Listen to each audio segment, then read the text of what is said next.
Hello, everyone. A human rights organization is demanding that Ibrahim Babangida should be prosecuted. Honestly, if Nigeria was a country, that it's a country, that is a serious country, that man should be rotting in jail. See, the other time, UK spent millions of pounds doing investigation on their former prime minister who was dead over issue of rape allegation and all of that. The guy had been dead a long time. But they were as far, I think that was like 2 years ago or whatever. That was when they were rounding up the investigation. They have spent millions of pounds. Because justice is something that must be given. You cannot have peace where there's no justice. Right now, if Nigeria was a country, would have been packing both the IBB, Gawan, all of them, questioning them, asking them. So that what that does is that it sends a message, a strong message to anyone that will dare to do any rubbish. We think that, even if they don't catch me now, anytime they catch me, you understand, I will pay for it. But what we've simply done now is that we reward people for their bad behavior. Ibrahim Baramasi Babangida wrote the book that he wrote with all the nonsense he wrote in that book. And he was getting millions of naira as donation. As he said, hey, thank you for killing people. Thank you for destroying Nigeria. Thank you. That's what he got. That's what he got.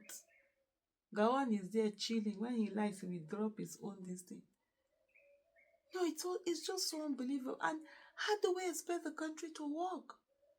And then we'll now sit down, we'll be blaming the younger generation. Oh, they are the ones that are bad. They are the ones that are doing Yahoo. Are there more Yahoos than this older generation that looted this country dry? Abacha's wealth is the one that they know because he died. The other ones that are alive, they say that nobody is going after their money. Their children, their grandchildren, their lineage are there enjoying at our own expense. Enjoying at our own expense. Kai. Hey, Lord have mercy. Absolutely enjoying at our own expense. They've turned us into anyhow.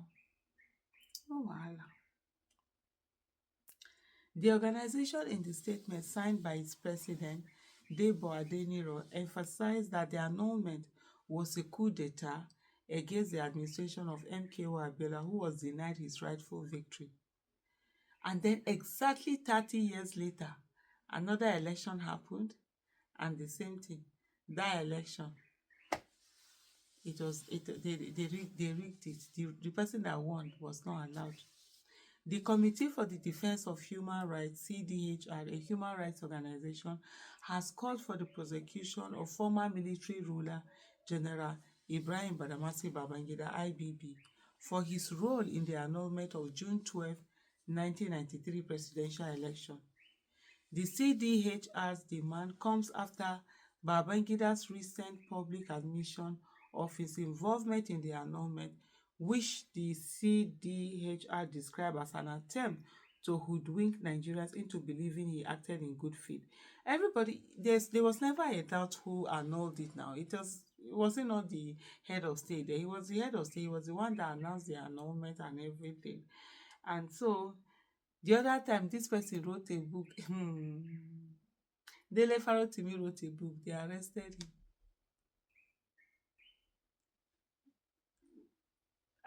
Let them. The person that they should arrest, the IBB that they should arrest, is there chilling. Hey, he's just chilling. He's bambaying with the big boys. Abi is even the big boy now. He's the one that made the big boys. The CDHR, in a statement issued on Saturday, views Babangida's action as brazen socio-political and moral assault on Nigerians, undermining democracy and resulting in widespread human rights abuses. The organization, in the statement signed by its president, emphasized that the annulment was a coup d'etat. The statement partly read, The Committee for the Defense of Human Rights, CDHR, received with heavy hearts the recent admission of the infamous June 12 notorious fact by former military ruler General Ibrahim Badamasi Babangida retired. His belated public confessions regarding his role in the illegal annulment of the June 12, 1993 presidential election is an attempt to hoodwink the unwary Nigerians to believe that the mischievous dictator actually meant well by the brazen sociopolitical and moral assault he unleashed on them by the Inglorious Act. Although we had viewed June 12 election as being an unfair exercise, going by the shenanigans that preceded the election, these included prevention of willing political associations from transmuting to political parties, creating political parties for politicians, banning of eligible politicians from contesting the election, the creation of political structures, programs and manifestos for politicians, and imposition of alien ideological leanings on Nigerians. We insisted that despite widely regarded as the most peaceful and freest election in the Nigerian's history, it was like the military dictatorship that orchestrated it, not fair, but could be tolerated. The worst of the unfair treatments unleashed on the 14 million citizens who voted in the election by the self-acclaimed, I'm among the people that voted in that election, by the self-acclaimed evil genius, was the inexplicable annulment announced on the 23rd of June 1993, when the world expected the announcement of Chief MKO Abiola, the most credible and popular candidate, as a winner.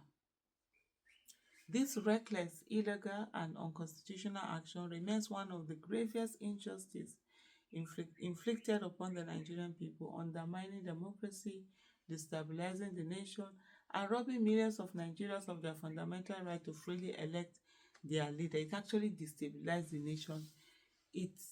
People died, even just accident, people that were moving away, people lost their wealth, people's life. Lord have mercy.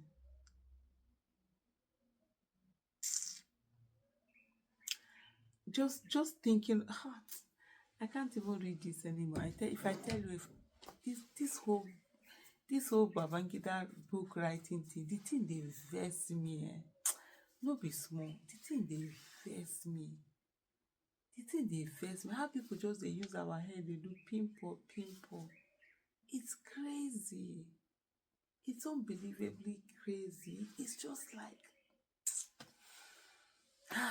thank you for watching.